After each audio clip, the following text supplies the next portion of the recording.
예, 여러분 안녕하세요. 영어쌤 장우상입니다. 오늘은 이백과 푸시킨의 삶에 대한 태도에 대해서 어, 강의를 하도록 하겠습니다. 먼저 그 시선 200의 행로난이라는 가는 길이 어렵다는 걸 인생길이 어렵다. 행로는 뭐 인생길이라고 볼 수가 있겠죠. 그래서 이제 시를 한번 200의 좀 긴 시인데 한번 보도록 하겠습니다. 금준, 청주 이렇게 나왔죠. 금술동에 있는 옥쟁반, 금쟁반에 청주니까 아주 맛있는 술이죠. 맑은 술, 맑을 정자니까 술은 두 십천, 한 말의 만냥이다. 여기 십천이라는 것은 10에다가 천이 더 붙으니까 만냥이다는 거고요. 옥반, 옥쟁반에 있는 진수, 뭐 진수성찬이죠. 진수성찬은 치만전. 여기서 이제 갑치자입니다. 갑치자. 값이 만전이나 된다. 그런데 정배, 잔을 놓아놓고 투저, 젓가락을 던진다는 거죠. 저 던진 채 불능식, 먹지 못하고 발검, 칼 빼고 사고, 사방을 둘러본 이 고자는 돌아볼 고자입니다. 돌아볼 고자. 신망연. 마음은 망연하다. 그러니까 마음이 막막하다는 뜻이죠. 이 망연이라는 것은 막막하다. 욕도 황하. 황하를 건너려고 하니까 하고자 할 욕자죠. 건널 도자고. 황하를 건너려고 하니 빙색천이죠. 얼음이 산을 이 색자는 여기서는 막을 색자입니다. 막을 색. 얼음이 산을 그 강을 막아버리고 이런 이야기죠. 장등 장등 태양 이때는 태항으로 읽습니다. 태양산에 장차 뭐하려고 하다. 이 장은 장차 뭐하려고 하다 이런 뜻입니다. 항등산에 장차 오르려고 하니까 설 눈이 만산이죠. 산에 가득 차 있네. 눈이 가득 차네. 그래서 한내 수조죠. 한가하게 와서 낚시를 들이운다는 거죠. 이 조자 낚시 조자고 숨을 들이운다는 겁니다. 벽계상이죠. 벽계라는 곳에 와가지고 한가하게 낚시를 들이우고 갑자기 홀자죠. 문득홀자 다시 승주니까 배에 탄다는 거죠. 탈승자 배주자니까 배에 올라서 몽일변이죠. 몽일변. 그러니까 그 해 근처를 그려본다. 이 몽일변입니다. 그러니까 해 근처를 여기서는 이제 뭐 가변자 이걸로 좀 써야 되는데 좀 그렇게 돼야 되겠네요. 그래서 그 가를 바라보는데 행로난 가는 길 어렵구나. 다기로 많은 기로죠. 이 기로는 갈림길이라고 보시면 됩니다. 두 갈래. 갈림길에서 지금 안제 어디에 있는가. 이때 아는 어디에라고 번역하는 게 좋습니다. 어디에 있는가. 장풍바람 회유시 긴 바람이 파랑이니까 물결을 깨뜨리고 회유시 그럴 날이 있을 것이다. 물결을 깨뜨리고 올 날이 있을 거니 바로 바로 펴 올린다는 거죠. 운범 구름돛을 펴 올리고 제 건널제자입니다. 창에 푸른 바다를 건너리라. 뭐 이런 시입니다. 상당히 200이 이제 부품 꿈으로 30세에 정계 진출하려고 했지만 그게 잘 이루어지지 않고 또 천거해주는 사람도 없고 해서 상당히 좀 힘들 때 그런 상황에서 이게 이제 쓴 시라고 볼 수 있습니다. 그래서 이 장콩파랑 회유시 직계운범 제창이라는 이 말은 유명한 지도자, 중국의 지도자 이런 사람들도 상당히 많이 활용하는 표현입니다. 그래서 이제 인생 행론한이라는 건 이런 뜻이고요. 금동의 맑은 술은 한 말의 만냥이요. 옥쟁반의 좋은 안주 1만냥 가치라네. 술잔 멈추고 젓가락 던져 먹지 못하고 칼 빼들고 사방을 둘러봐도 마음은 아득하다. 황하를 건너려니 얼음이 내를 맞고 산에 오르려니 산이 눈으로 덮여 있네. 한가로이 시냇물에 낚싯대 들이우고 호련히 배를 타고 서울 가기 꿈꾼다. 살아가기 어려워라 살아가기 어려워라. 갈림길도 많았거니 어디에 있는 거냐.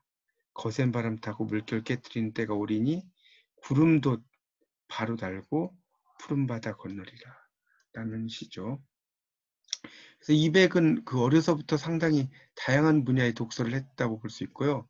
관직에 진출하려고 했지만 계속 실패를 합니다. 그리고 나중에 추천으로 한림봉공이라는 벼슬을 받지만 그가 하는 일은 고작 연애에서 흥을 돋우는 시를 짓는 게 전부였어요. 그래서 관직을 버리고 위랑하다가 62세에 병사합니다. 강에 빠진 달을 찾으러 가다가 죽었다라고 하는 것은 이제 조금 이제 사실이 아닙니다. 그래서 그가 물에 빠진 달을 잡으려고 하다가 죽었다는 건 잘못 알려진 사실이고, 그래서 이제 이 시에서 인생의 난관에 대한 표현 아까 배웠었죠. 황하를 건너려니 얼음이 내를 맞고 산에 오르려니 온 산이 눈으로 덮여 있네. 그래서 그렇지만 이제 미래에 대해 장밋빛 전망을 하고 있고요. 언젠가는 나를 알아준 사람이 오겠다는 의미죠. 거센 바람 타고 물결 깨뜨리는 때가 오리니 구름도 바로 달고 푸른 바다 건너리라. 인생이라는 건 참 어려울 때도 있고 힘들 때도 있는데 그런 내용이겠죠. 그래서 이백처럼 인생에 대해서 참고 견뎌라라고 이야기한 사람이 바로 이제 러시아의 시인인 푸시킨입니다. 푸시킨. 여러분도 많이 들어보신 이 러시아의 시인 푸시킨의 이야기입니다. 삶이 그대를 속일지라도 슬퍼하거나 노여하지 마라. 이런 시 있죠. 그런 의미입니다. 여기서 이제 보면요. 이제 should라고 하는 것은 이제 원래는 this life should가 되겠죠. 근데 이게 이제 도치가 됐더라고 볼 수가 있겠죠. 그래서 이 삶이, 그러니까 원래는 이제 이 삶이 이 should가 도치가 되면서 약간 조건문이라든가 이런 의미, 가정문이 돼요. 영어에서. 이 삶이 때때로 너를 속인다 할지라도 또 이 삶이 때때로 너를 속인다 할지라도 don't be sad, 슬퍼하거나 mad, 노하지 마라, 화내지 마라. 예는 이제 목표의 준사죠. 그래서 그렇게 하지 말고 우울한 날이죠. 우울한 날을 잘 이기게 된다는 거죠. 그러면 trust, 믿어라. fair day will come. fair day. 그러니까 여기서는 원래는 정직한 날, 좋은 날 이런 뜻이죠. 그런 날이 올 거다. 왜 슬퍼하느냐? grieve라는 건 슬퍼하다는 뜻이거든요. 그래서 마음은 in the future, 미래에 사는 것이고, 그래서 what if예요, what if. what if라는 것은 이제 뭐뭐 하면 어떠니 이런 뜻이죠. 뭐뭐 하면 어떠니. 마음은 미래에 사는 것이고 우울함이라는 게 현재, 우울함이라는 게 현재도 있다. 그렇지만 all is fleeting. 모든 것은 다 지나간다. 이 fleet이라는 건 지나가는 거고 all will고 모든 것은 갈 것이다. 그래서 what is gone will then be present. 여기서 중요한 건 이 what인데요. 이때 what은 뭐뭐 하는 것이라고 번역을 하는 것이 좋습니다. 무엇이 아니고 지나간 것은 will then be present. 돌이켜보면 기쁘게 될 것이다. 한번 지나간 일은 그때는 힘들다고 할지라도 훗날에 가면 소중하게 여겨질 것이다. 이런 시입니다. 그래서 여기 이제 시를 보면 삶이 그대를 속일지라도 슬퍼하거나 노여하지 마라. 우울한 날을 견디면서 믿으라. 기쁨의 날이 오리니 마음은 미래에 사는 것. 현재는 슬픈 것. 모든 것은 순간적이고 지나가는 것이니 지나가는 것은 훗날 소중하게 되리니. 그래서 이 푸시킨은 러시아에서 가장 위대한 시인이고 근데 러시아 문학의 창시자입니다. 38세 상당히 젊은 나이에 생을 마감했지만 이 삶이 그대를 속일지라도 이 시 하나만으로도 유명하고요. 또 대위의 딸이라는 소설도 있습니다. 그래서 자신의 삶이 힘들다고 포기하거나 좌절하지 마라. 인생은 어두운 면만 있는 게 아니죠. 우리가 이제 구름이라고 하는 것은 은으로 된 안감이 있다. The cloud has a silver lining. 이런 표현이 있거든요. 그러니까 우리가 구름이라고 하는 게 겉만 보면 되게 어둡다라고 생각하지만 그 안에는 또 밝음이 있다는 거죠. 그래서 이백과 푸시킨은 삶에 대해서 서로 다른 언어로 표현했고요. 그래서 결국은 현실을 잘 극복하는 자가 미래의 희망을 얻게 된다. 이런 메시지를 담는 글입니다.